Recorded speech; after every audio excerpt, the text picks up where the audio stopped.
এই পৃথিবী দুই ভাগে ভাগ হয়ে গেছে, মনে রাখবেন। এই পৃথিবী দুইটা শিবিরে ভাগ হয়ে গেছে, সামনে আরো যাবে। একটা ঈমানের শিবির, একটা কুফরের শিবির। মাঝখানে কিচ্ছু নাই। মাঝখানে কিছু মুনাফিক থাকবে, এরা কাফেরদের সাথেই থাকবে। আপনারা এই হাদিসটাও পড়বেন, শেষ জামানে যখন দাজ্জাল বের হবে, মদিনার উপকূলে সে পৌঁছাবে, দূর থেকে দেখে বলবে যে ওইটা আহমদের মসজিদ সাল্লাল্লাহু আলাইহি ওয়াসাল্লাম। আহমদ মানে কে? মুহাম্মদ সাল্লাল্লাহু আলাইহি ওয়াসাল্লাম। তো সে ওখানে যেতে পারবে না, ফেরেশতারা দাঁড়িয়ে থাকবে খোলা তরোয়াল নিয়ে পাহারা দিবে। তো সেখানে সে আঘাত করবে আর কি, এটা ভূমিকম্প হবে। ওই ভূমিকম্প যখন হবে, ওই ভূমিকম্পতে মদিনার মধ্যে থাকা যত মুনাফিক এগুলো বের হয়ে দাজ্জালের বাহিনীতে যোগ দিবে। মানে পৃথিবীর শিবির আস্তে আস্তে দুই ভাগ হয়ে যাবেই, ঈমানের শিবির এবং কুফরের শিবির। মাঝখানে কোনো আর দল থাকবে না, কিছু মুনাফিক থাকবে, এরা কাফেরদের সাথেই যুক্ত হবেই শেষমেশ। সামনে একটা লড়াই আসবে এই দেশের মাটিতেই, এটা আমাদের ভবিষ্যৎবাণী না, এটা আমাদের দূরদর্শীদের আলোকে বলছি। একটা তো লড়াই দেখছেন প্রকাশ্য কুফরের সাথে তাওহীদের লড়াই, একটা লড়াই দেখছেন না, প্রকাশ্য কুফরের সাথে কিসের লড়াই? তাওহীদের। সামনে একটা লড়াই দেখবেন মডারেট ইসলামের সাথে প্রকৃত ইসলামের লড়াই।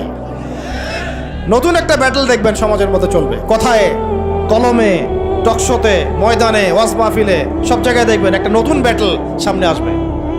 মডারেট ইসলাম মানে সুশীল মার্কা ইসলাম, বুঝেন নাই? সুশীল মার্কা পশ্চিমা আদলের এক ইসলাম, পশ্চিমাদের সন্তুষ্টি মানে সাধনকারী ইসলাম, এবং যে ইসলামটাকে ওরা প্রমোট করবে, এর সাথে একটা লড়াই দেখা যাবে যারা নবী মুহাম্মদ সাল্লাল্লাহু আলাইহি ওয়াসাল্লাম এবং সাহাবীদের সেই সিরাতের আদলের ইসলাম মানে, এইটার সাথে একটা কনফ্লিক্ট সামনে দেখবেন আপনারা, দেখে নিয়েন ইনশাআল্লাহ। কারণ আমরা খুব গভীরভাবে অবজার্ভ করছি বিষয়গুলো, যে যারা এতদিন পর্যন্ত সুযোগ সন্ধানী ছিলেন তারা এখন মডারেট ইসলামের দীক্ষায় দীক্ষিত হচ্ছে। এই ইসলাম দিয়ে আল্লাহর জমিনে দিন কায়েম হবে না।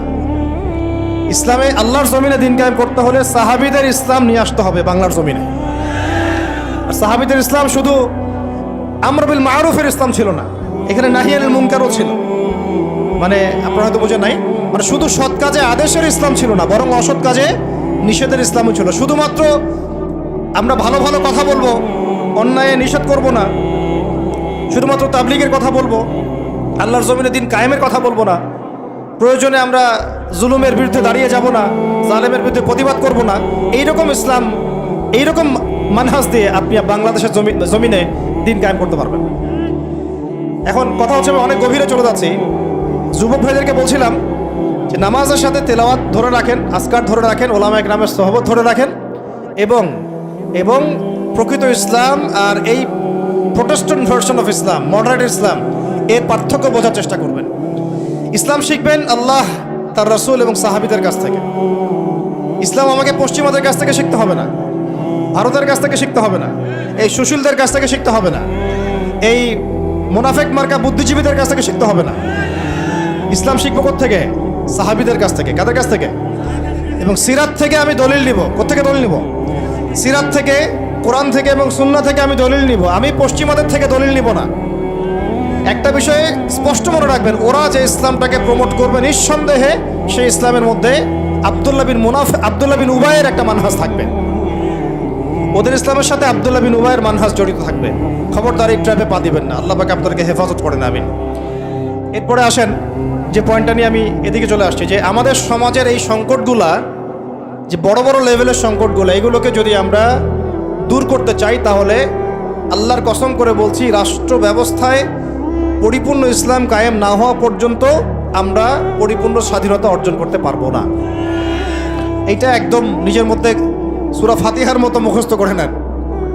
যতই আমরা জনবল দেখাই না কেন, যত মাহফিল করেন, যত প্যান্ডেল নিয়ে আসেন, হ্যাঁ, যত আপনি স্লোগান দেন, আরও তো অনেক কিছু করছি আমরা, ঠিক আছে, কাজ তো ভালো, আলহামদুলিল্লাহ, কোনো সমস্যা নাই। বাট এই কাজগুলো ভাটা পড়ে যাবে যদি উপরের লেভেলে ইসলামকে নিতে না পারি আমরা।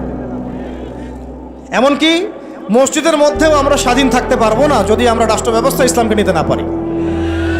গত 10 বছর দেখেন নাই, জুমার খুতবা কি দেওয়া হবে সেটার উপরে চাপ প্রয়োগ করা হয়েছে। ওয়াজ মাহফিলে কি বলবেন কি বলতে পারবেন না তার উপরে আপনাকে নজরদারি করা হয়েছে। আমরা তো এমন একটা হালতে ছিলাম যে বাসায় ঘুমালেও বাসার বাইরে ওই গোয়েন্দা সংস্থার লোকজন বসে থাকতো। কোথায় যায়, কি করে, কার সাথে ফোনে কথা বলে, কে তাকে কল দেয়, যে কল দিল তার সাথে এর কি সম্পর্ক। আমাদেরকে কল দিলে তো মানুষই বিপদে পড়তো আর কি, কল দিয়েও তারাই বিপদে পড়তো। কার সাথে দেখা করে, কে বাসায় আসতেছে, কে যাচ্ছে।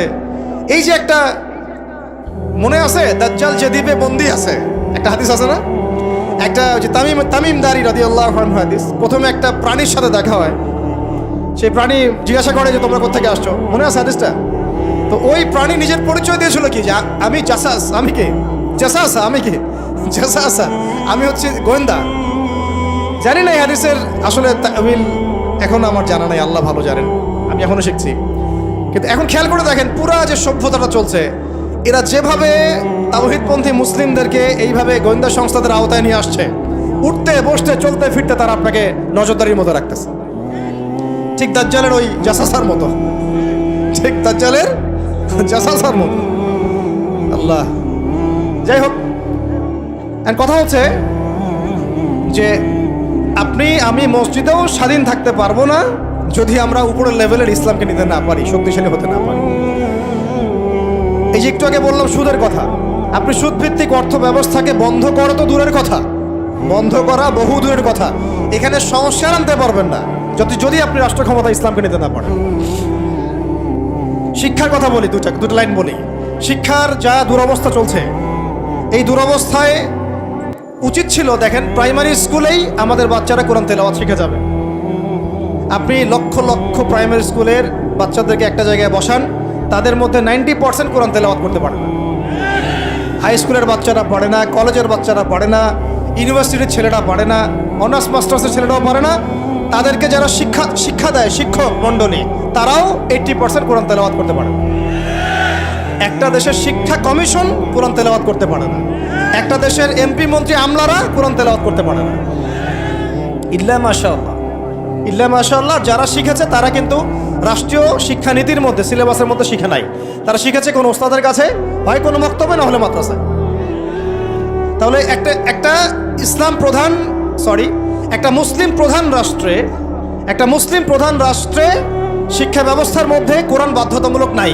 তাহলে আমরা শিক্ষার মধ্যে কোরআনের ইসলামের কি দ্বৈনতা বুঝতে অসুবিধা আছে? এই সংকট কিভাবে দূর করবেন যদি আপনি ইসলামকে রাষ্ট্র ব্যবস্থায় না নেন? দাবি করলাম, আন্দোলন করলাম, মানববন্ধন করলাম, আপনাদের কি মনে হয় তারা চেঞ্জ করে দিবে? কখনোই করবে না। হয়তো বলবে ঠিক আছে, আচ্ছা ঠিক আছে, আমরা 10টা সূরা দিয়ে দিলাম পড়ুক, 20টা সূরা দিয়ে দিলাম পড়ুক, এক পারা দিলাম মুখস্থ করুক, সর্বোচ্চ দিল ধরেন। কিন্তু আমরা জানি যে এগুলো দিয়ে সাহাবাওয়ালা সেই জজবা, সেই ঈমান, সেই দাওয়াত, সেই জিহাদ, সেই ইকামতের দিন সম্ভব না। এগুলো জাস্ট শোডাউন করা মানুষকে। জ্ঞান, ইসলামের জ্ঞান যে এত গভীর, মানে আমরা এখন যেটা অনুভব করি যে আমরা এই সাগরের কিনারায় দাঁড়িয়ে আছি, এখনো সাগরে নামা তো দূরের কথা, আমরা পাও ভিজাইনি এখন। এটা হলো দ্বীন ইসলামের জ্ঞানের গভীরতা। আর আমাদের 90% মুসলিমের কান্ট্রি, এখানে শিক্ষা ব্যবস্থায় ইসলাম নাই, কোরআন বাধ্যতামূলক না, হাদিস 100টা বাধ্যতামূলক না। 20 বছর পড়াশোনা করে আমাদের ভাইরা 20টা সূরাও শিখে না। এখানে ইংরেজি বাধ্যতামূলক, সায়েন্স বাধ্যতামূলক, ম্যাথামেটিক্স বাধ্যতামূলক। আর কি বলবো, বিশেষ ক্যাডার হচ্ছে কোরআন ছাড়াই। সিরাত, নবী সাল্লাল্লাহু আলাইহি ওয়াসাল্লামের জীবনী, যে নবীকে চিনে না সে আল্লাহকে চিনবে কিভাবে? সেই সিরাত আমাদের সিলেবাসে নাই। আপনি একজন দাঁড়ায় বলেন তো যে 20 বছর পড়াশোনা করেছেন, আপনার সিলেবাসে সিরাত ছিল?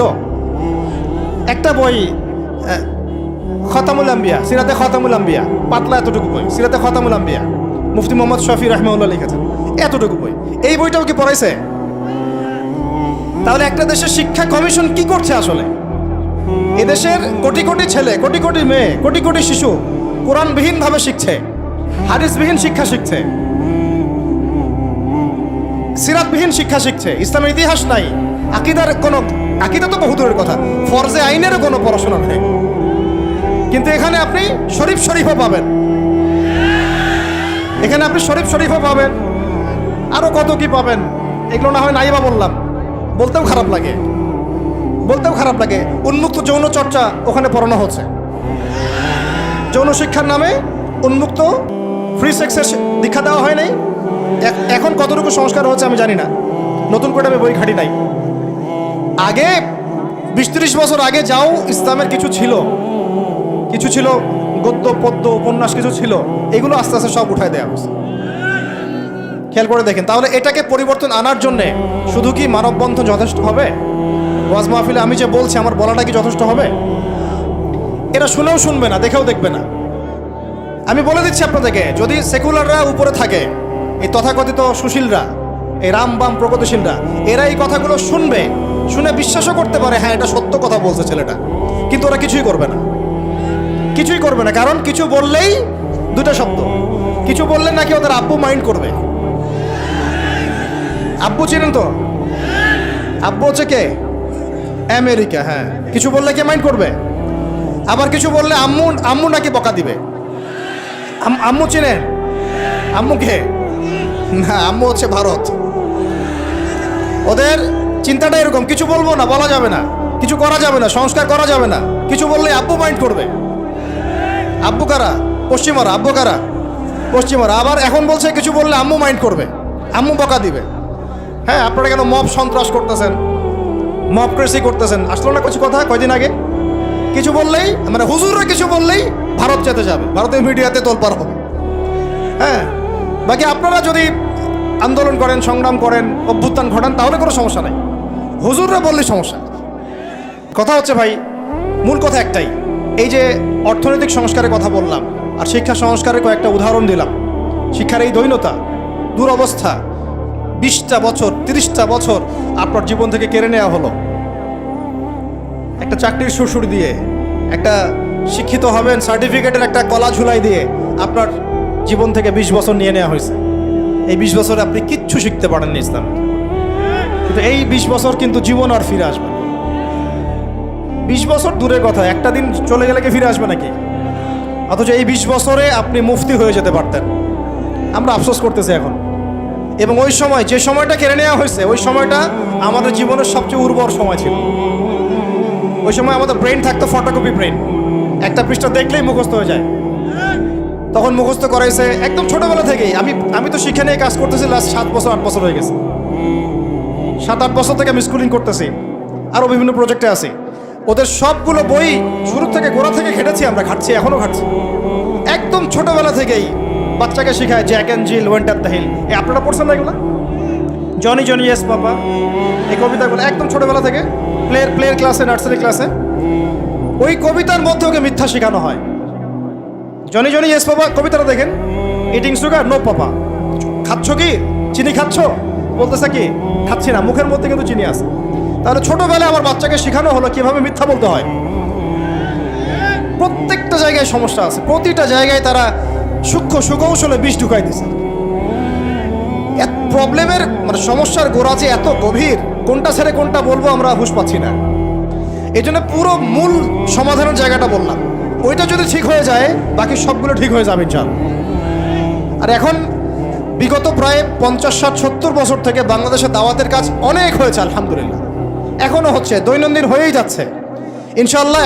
একটা জেনারেশন তৈরি হয়ে গেছে আলহামদুলিল্লাহ, যারা আল্লাহর জমিন, আল্লাহ দিন কায়েমের জন্য জান পর্যন্ত দিতে পারবে।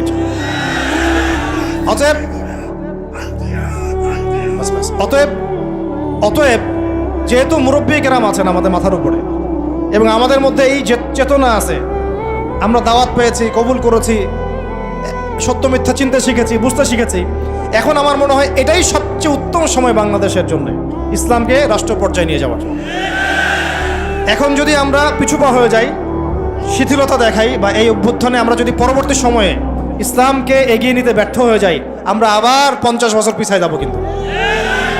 অতএব এখন আর চুপ করে বসে থাকার কোনো সুযোগ নাই। এখন প্রশ্ন আসবে যে এইটা কি রাতারাতি আপনার ঘরে চলে আসবে নাকি অর্জন করতে হয়? এটা কিন্তু রাতারাতি ঘরে আসবে না, এটা অর্জন করে ছিনিয়ে নেওয়ার বিষয়। বিষয়টা হচ্ছে সিরাত থেকে আপনি পড়েন, মক্কা থেকে আমরা যে বের হয়ে গেলাম, মদিনায় চলে গেলাম, মদিনা রাষ্ট্র কায়েম হলো, পরে 8 বছরের মধ্যে আমরা মক্কা জয় করেছি। কত বছর? এটা কি রাতারাতি হয়েছে? না আমাদেরকে এর জন্য সংগ্রাম করতে হয়েছে, দাওয়াত দিতে হয়েছে, তাবলিগ করতে হয়েছে এবং জিহাদও করতে হয়েছে, সব কিছুকে একসাথে করতে হয়েছে। তারপরে 8 বছরের ব্যবধানে আমরা আবার মক্কা জয় করেছি। ঠিক একইভাবে যদি আমরা আমাদের অঞ্চলের কথা চিন্তা করি, এই অঞ্চলেও রাষ্ট্র ক্ষমতা ইসলাম রাতারাতি কি হবে না, কায়েম হবে না। আমাদেরকে আমাদের জায়গা থেকে কাজ করতে হবে। তো কাজ কি শুধু তারাই করবেন যারা ইসলামিক রাজনীতি করেন তারাই, না আপনাদেরও কোনো কাজ আছে নাকি প্রত্যেকটা মুসলিমের ভূমিকা রাখার সুযোগ আছে? কোনটা? আচ্ছা, আমার আপনার উপর কোনো দায়িত্ব নাই? এই সব দায়িত্ব কি ওলামায়ে কেরামদের? কিছু হলে তো অনলাইনে আপনারা খুব গালাগালি করেন, দেখি আমি মাঝে মাঝে, আলেম ওলামারা কি করে, আলেম ওলামারা কি করে, আলেম ওলামারা কি করছে, আলেম ওলামারা নাই কেন, এই শুনে উনি কেন কথা বলে না, উনি কেনই করে না। তো সব কিছু কি ওলামায়ে কেরামের কাঁধে চাপিয়ে দিচ্ছেন আপনারা? তারা কি এই উম্মার নবী? ওয়ারাসাতুল আম্বিয়া, কিন্তু নবী কি? তাদের উপর দিয়ে যা গিয়েছে বিগত 10-15 বছরে, এটা কি আপনাদের কল্পনা তো আসবে? কল্পনা করতে পারেন যে একটা ছোট্ট ঘরের মধ্যে একটা মানুষ 3 বছর, 4 বছর, 5 বছর, 7 বছর, 8 বছর এইভাবেই কাটাচ্ছে, দিনের পর দিন, রাতের পর রাত, দিনের পর দিন, রাতের পর রাত। 3টা দিন থাকা যাবে ওখানে? সম্ভব? 3 ঘন্টা থাকা যায়? তার ওলামায়ে কেরামদের উপরে কি গিয়েছে এটা তো আপনাদের বোঝা উচিত। কেন ওলামায়ে কেরামগণ উম্মাকে বাঁচানোর স্বার্থে মাঝে মাঝে প্রজ্ঞার পরিচয় দিয়েছেন, দাওয়াতের মেহনত চালু রেখেছেন। কিছু কিছু বিষয়ে তারা কি করেছিলেন, কৌশল অবলম্বন করে উম্মাকে অন্তত ইসলামের দাওয়াতটা অব্যাহত রেখেছিলেন, এই চিন্তা করে যে অন্তত আমরা টিকে থাকি মাঠের মধ্যে, মাঠটা ধরে রাখি অন্তত। যদি আমরা সব একটা একটা করে নাই হয়ে যাই, তাহলে তো যাদেরকে দাওয়াত দেওয়ার, তাবলিগ করার, নসিহত করার কেউ থাকবে না। এটা তো একটা ছিল ডিপ্লোমেসি, প্রজ্ঞা। এখনকার সময় আর ওই সময় তো এক না। কথা হচ্ছে আমাদের প্রত্যেকের উপরে ভাই দায়িত্ব বর্তাবে। এখনো বহু ওলামায়ে কেরামের কাঁধে 5টা, 10টা, 20টা করে মামলা আছে। আর কি শুনবেন? বহু ওলামায়ে কেরামের মানে আত্মীয় স্বজন মামলা মোকদ্দমার শিকার। একটা মামলা লড়ার মতো টাকাও তাদের কাছে নাই। জমি জমা, বাড়ি ভিটা বিক্রি করে দিয়ে তাদেরকে এগুলো লড়তে হচ্ছে, এখনও লড়তে হচ্ছে। দেশে অনেক কিছু হচ্ছে অভ্যুত্থানের পরে, ওলামায়ে কেরামদের কিন্তু প্রতি সুদৃষ্টি এখন পর্যন্ত আসে নাই। আমাদের প্রতি সুদৃষ্টি কিন্তু এখনো তারা দেন নাই। এখনো আপনারা আমাদেরকে মানে বাংলাদেশের কি মনে করেন? বাংলাদেশের উচ্ছিষ্ট অংশ মনে করেন নাকি? বোঝা মনে করেন না? মনে রাখবেন, বাংলাদেশের তাকদীর ইনশাআল্লাহ তাআলা আল্লাহ রাব্বুল আলামিন আলেম ওলামাদের হাতেই রাখবেন ইনশাআল্লাহ। এটা আবেগের কথা নয়। হ্যাঁ, এটা সত্য। এটা সত্য যে আমরা বিগত প্রায় হয়তো 30, 40, 50 বছরে রাষ্ট্র ব্যবস্থায় ইসলামকে নিয়ে যাওয়ার জন্যে যে রাজনৈতিক মুভমেন্টগুলো, এইগুলোতে সবাই একসাথে নামতে পারে নাই। এটা হয়তো সত্য কথা। কেন পারি নাই, কি সমস্যা ছিল, এগুলো আর আলোচনা করার দরকার নাই। এখন আলোচনা করার দরকার হচ্ছে এই যে এখন থেকে আমরা যেন এই পদক্ষেপে সবাই সামনের দিকে আগাই ইনশাআল্লাহ। এটা এখন ইবাদত মনে করে করতে হবে। কি মনে করে? ইবাদত মনে করে করতে হবে, এবং নিজেদের মধ্যে আপোষের দ্বন্দ্ব কলহগুলো মিটিয়ে ফেলতে হবে। তবে একটা বিষয় আগে স্পষ্ট করে দিতে হবে যে আহলে সুন্নাহ ওয়াল জামাআর আকীদার সাথে কিন্তু কোনো আপোষ করা যাবে না। আহলে সুন্নাহ ওয়াল জামাআর আকীদা বহির্ভূত কোনো ঐক্য কিন্তু আমাদের আবার উপকার করতে পারবে না। এটাও বোঝার ব্যাপার আছে।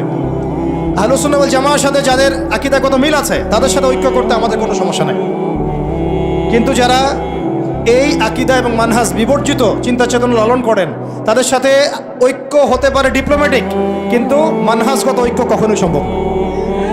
এটা আমাদের আগে স্পষ্ট করে দিতে হবে। আল্লাহ পাক আমাদের বোঝার তৌফিক দান করেন। এখন আমাদের কিছু করা আছে কিনা ভাই? আমি সবার আগে আবার বলতেছি, আমাদের সবার প্রথম কাজ হচ্ছে 5 ওয়াক্ত নামাজ পড়া। বেনামাজিদেরকে দিয়ে কি নাই, দিন কায়েমের কোনো মুভমেন্ট, খেদমত নাই। শোনেন, দিন কায়েম তো করেছেন আবু বকর রাদিয়াল্লাহু আনহু, ওমর, ওসমান, আলী রাদিয়াল্লাহু আনহুম আজমাইন, সাহাবায়ে কেরাম। আমরা যদি এই যুগের আবু বকর, ওমর, ওসমান, আলী না হতে পারি, এই যুগের, তাহলে আমাদের দ্বারাও দিন কায়েম হবে না। বুঝতে পারছি কথা? তাই সবার আগে সালাতের সবক আমি বারবার দিচ্ছি। এরপরে বললাম যে কোরআন অবশ্যই পড়তে হবে, জিকির করবেন বেশি বেশি, ওলামায়ে কেরামের সহবতে থাকবেন, এবং মাথার উপরে মুরব্বী আলেম রাখবেন। আল্লাহ পাক তৌফিক দান করেন।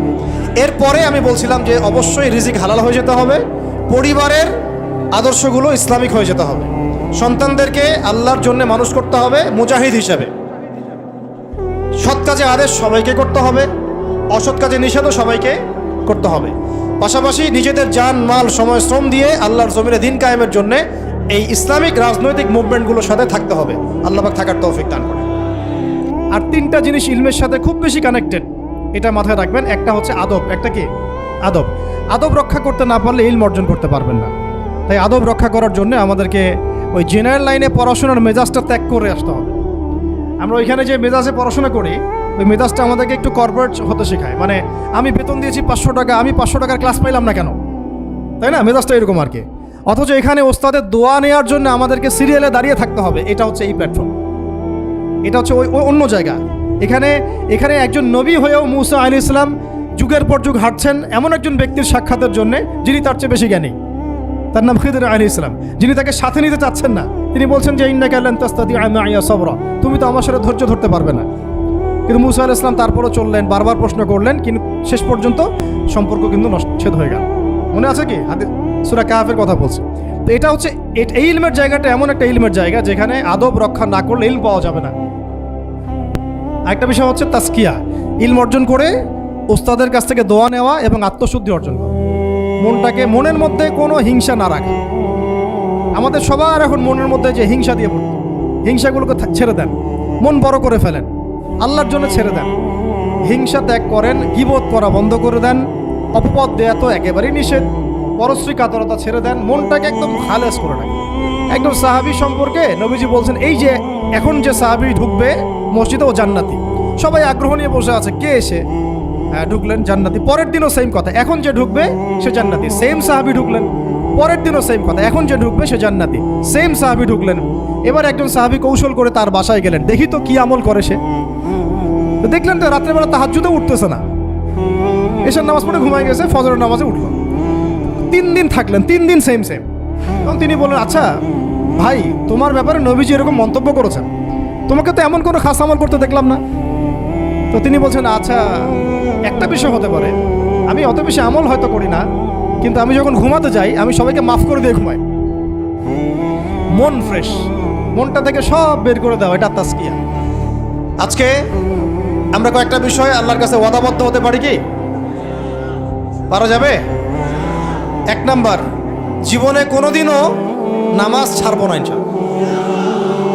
2 নাম্বার, দ্বীনি ইলমের শিক্ষা নিজের উপরে ফরজ করে নেব ইনশাআল্লাহ। যেভাবে আমরা দুনিয়া শিখেছি এইভাবে দিন শিখতে হবেই হবে। এটা আমার উপর নফল কোনো কাজ নয়, এটা একটা ফরজিয়াত। এটা কি? আল্লাহ পাক তৌফিক দান করেন। 3 নাম্বার, কোরআন ছাড়া একটা দিনও কাটাবো না।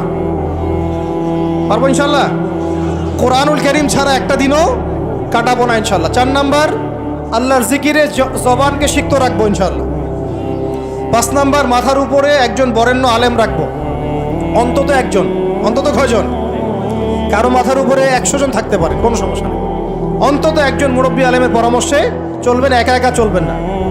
একা একা চললে আহলে ফেসবুক ওয়াল জামায়াত হয়ে যাবে, ঠিক আছে? তারপরে আর না থাকবে দিন, না থাকবে দিনের কোনো বুঝ, সারাদিন ওই লাইক শেয়ার আর কমেন্ট, আর না থাকবে কোনো আদব, না আখলাক, কিছুই থাকবে না।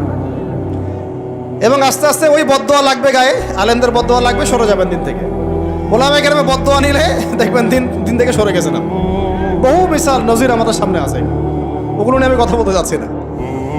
তো একা একা জীবনযাপন করা যাবে না, জামায়াতবদ্ধ থাকার চেষ্টা করতে হবে এবং মুহাক্কিক ওলামায়ে কেরামের সোহবতে থাকতে হবে।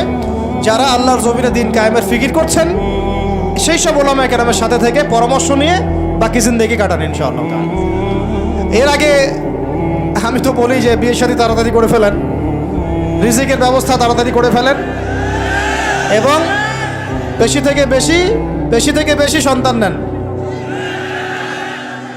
এর আগে কথা আছে, সেটা হলো দিনদারি থেকে প্রাধান্য দেন, দুনিয়াকে প্রাধান্য দিয়েন না, আপনি ক্ষতিগ্রস্ত হয়ে যাবেন।